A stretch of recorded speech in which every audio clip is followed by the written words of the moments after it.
Yo, Jimmy, hit me with the Triple H. Earlier today, we found out the very first inductee into the WWE Hall of Fame class of 2025, and it's a big one. The Game, Triple H. Ladies and gentlemen. What's up, world? It's your boy Tommy on the spot for Watch Along Wrestling, and I am in a suit, which can only mean one thing. It's officially WWE Hall of Fame season. A little early this year. It's not even the Royal Rumble yet, but yet here we are with the first inductee in the WWE Hall of Fame, and the way that it went down was actually pretty cool. If you didn't hear about it, PW Insider reported that earlier today at a WWE town hall, I believe at the WWE headquarters in Stamford, Connecticut, at least that's what it looks like in the clip. It was announced that Triple H will be going into the Hall of Fame. He was surprised by both Shawn Michaels and The Undertaker, who showed up at this town hall and made the announcement. He was caught off guard by it. You could tell he seemed genuinely a little shook up about it and choked up. And it was really nice to see. Stephanie McMahon was on hand, and she came out to congratulate him and give him a big hug. And you know, it was a nice moment for him. You think about everything the guy has been through over these past couple of years. Obviously, with his health scare back, I believe it was in 2020 or maybe 2021. I guess it was 2021, and you know, very open and honest about the fact that he could have died. You know, thankfully they caught it in time, and he obviously needed to retire from in-ring competition, but you know, now is one of the driving forces in WWE. And Nick Khan was also on hand for that town hall, obviously, and Triple H had joked around that he was going to kill him, and if you see an employee flying off Titan Towers or later on, that would be Nick Khan, because it was obviously a well-kept secret and a surprise. And you think about it, you know, there are a few people who deserve a spot in the WWE Hall of Fame more than Triple H, whether you love the guy, whether you hate him, whether you think maybe he's a little over the top when it comes to some of this. You know, he hates the attention, and then he's usually involved in many different aspects of WWE programming. Putting all of that aside, he absolutely does deserve to be a part of the Hall of Fame. Yes, he's already in the Hall of Fame. Back in 2019, D-Generation X was the headliner for the Hall of Fame class at the Barclays Center as a part of WrestleMania 35 weekend, but they've done this a few times. Hulk Hogan's a multiple-time Hall of Famer. Ric Flair is a multiple-time Hall of Famer. X-Pac is a multiple-time Hall of Famer. How about that? X-Pac went in both with DX and the NWO. Booker T went in a couple of different times. I'm sure there are many others.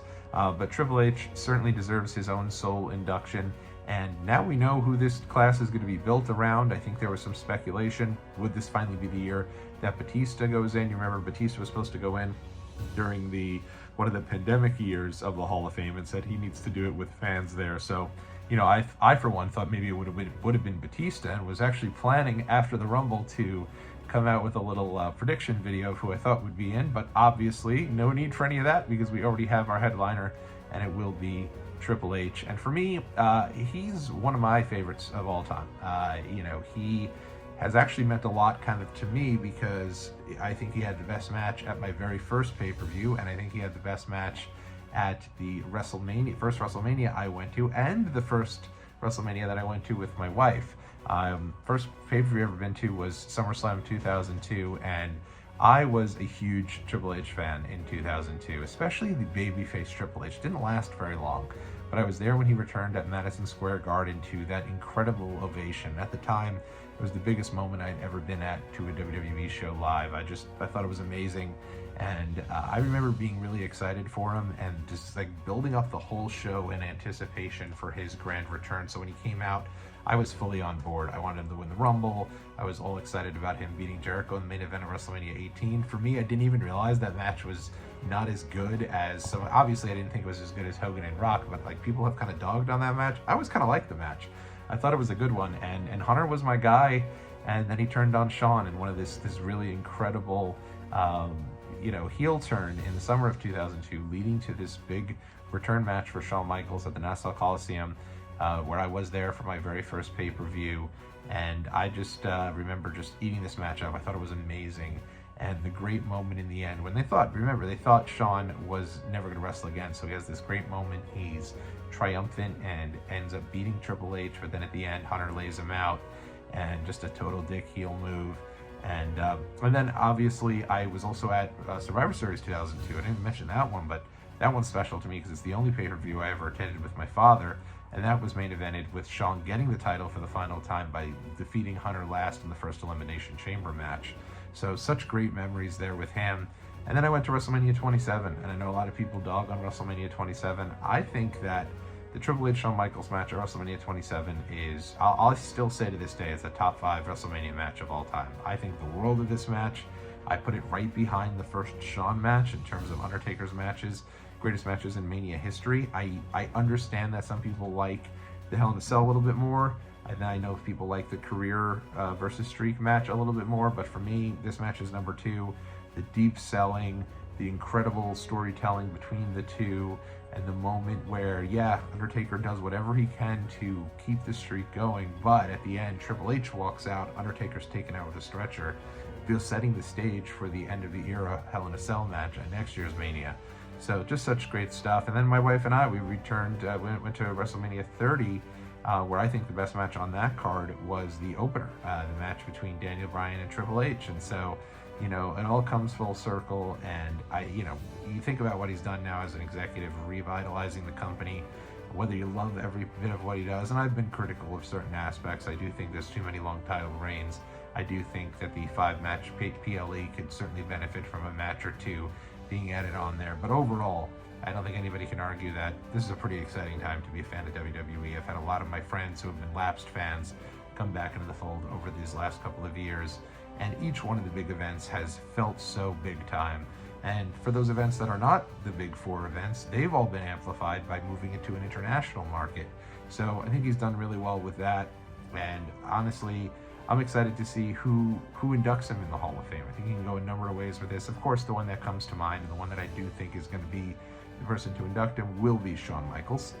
Shawn went in the Hall of Fame. I was there for that in 2011. Triple H inducted him, and it would only make sense for Shawn Michaels to return the favor to Triple H. You figure these guys start out together. Well, they didn't start out together, but really, Hunter, I think, moved up to a next level once he linked up with Shawn in the original Generation X, and then they, had been, either feuding or partners or together, really linked in WWE storylines for, 12 to 15 years, and now are the two big heads of WWE, Triple H over the main roster and Shawn Michaels over NXT. So they're both still together. Makes all the sense in the world. I do like Undertaker being there as well, because I think Undertaker is an interesting one for Triple H. I think they had 3 WrestleMania matches, 2 of which I think were huge, but I think they also had a very underrated feud. It'd be cool to see Undertaker do it. I don't anticipate it, though. I do think it'll be Shawn. Another route you could always go, of course, is Stephanie McMahon. I think Stephanie McMahon, a lot of people were dogging on Stephanie for taking a photo of Triple H with a big smile. I love that stuff. These guys have been married now over 20 years. I love to see, them still beaming at each other, and them seemingly in a really great place. And that's just, it's nice to see. I think that in 2000, when they got together, that really helped Triple H move up even a further level as being this incredible heel and having unbelievable matches in 2000. Sure, you could really credit a lot of that to Mick Foley as well in the beginning of 2000, certainly his feud with The Rock. But him being that heel during the Attitude Era, I think, is one of the reasons why 2000 was such a huge year for WWE, because you remember, Stone Cold's not in the picture for most of 2000, so you need to depend on The Rock, you depend on Mick Foley, and you had that foil in Triple H to really help things go through.